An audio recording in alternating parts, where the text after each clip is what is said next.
Hey everybody, welcome to tonight's Fireside Chat. At the beginning we're going to talk about the elephant in the room, refugees. Refugees have happened for as long as humans have been around. And if it's not humans, it's elk, it's deer, it's moose escaping a wildfire. It's everything under the sun that you can think of for an emergency to flee one area. But let's talk about what's happening now. But let's keep a level head. Okay, let's boil it down to what it really is. You have millions of people fleeing an area because there is a war going on. It doesn't matter who the sides are. But the problem is, inherently there are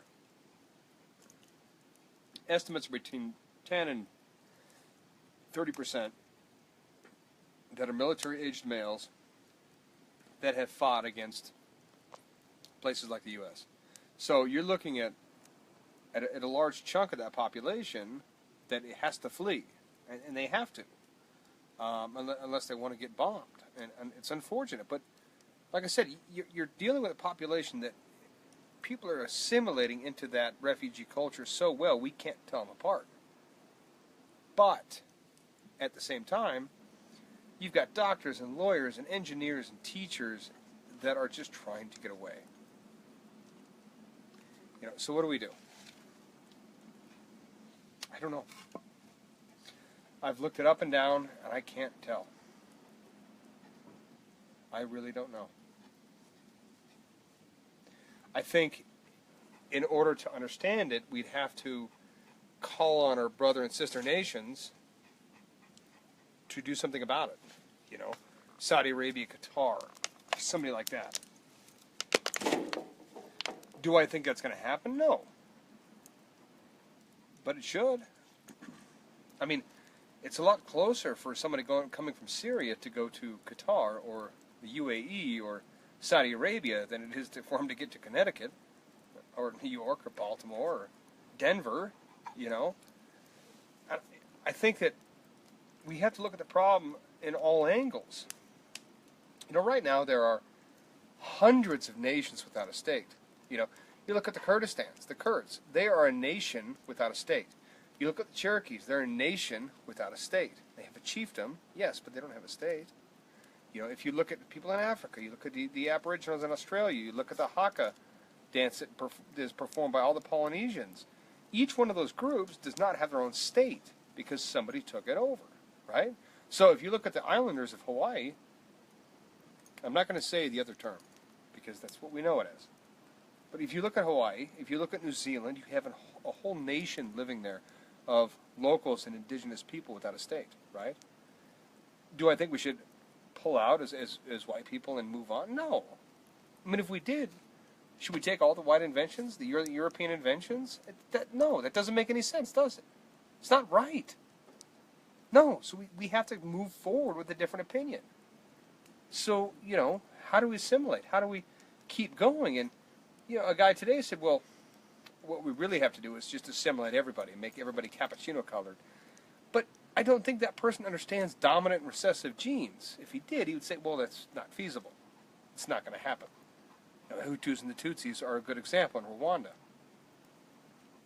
You've got a dominant and a recessive gene that dictates what type of nose you have and the skin color you're going to have. So if we continue those lines, it's obvious it's not going to work. But if you go at it from just one side or one opinion, you cannot make a true opinion. You cannot use science to dictate what the policies are going to be. And that's kind of the area we're heading in. We're looking at a pure, politically correct culture that doesn't see things for what they are. And, there is a way to do this without being racist and bigoted. But the thing is if you say it, you're automatically pigeonholed as that. Even though you're trying to help, there's not much you can do. And right now the suicide rate among young white males was worse than anything else. And it's because they don't have a nation, they don't have a tribe. They don't have a sense of identity, because if they say they're white male, they're vilified for years. And is that right? No, it's not. It's just as bad as Jim Crow. Except this time the certain populations are segregating themselves and saying, well, we're not going to let these people here, or it's not going to happen.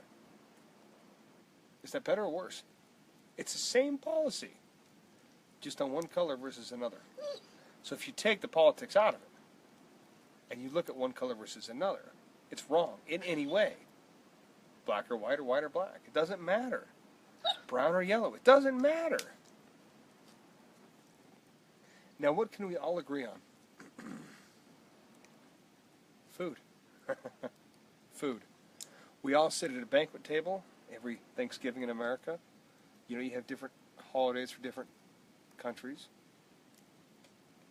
So get around the table.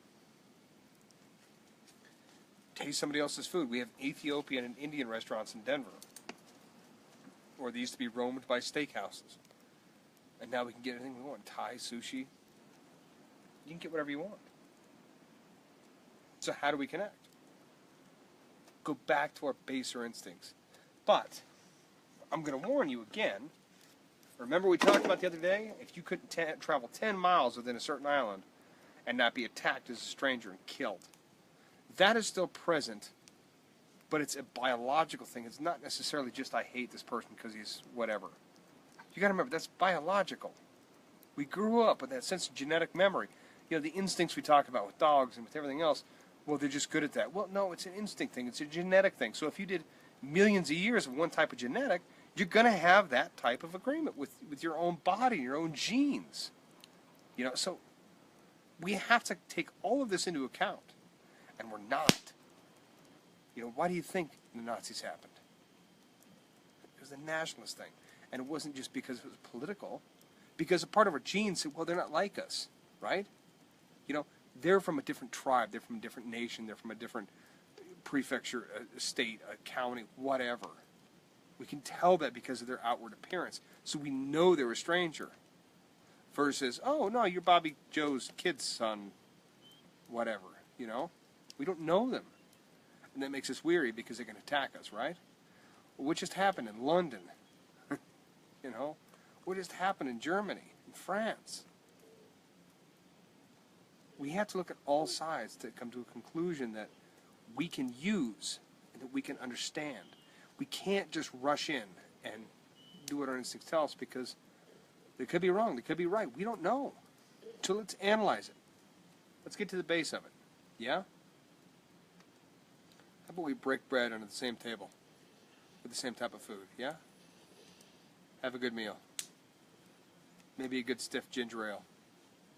Who knows? I don't know the answer, but I'm telling you right now, it's a start. Look at all aspects. And with that, we'll see you tomorrow.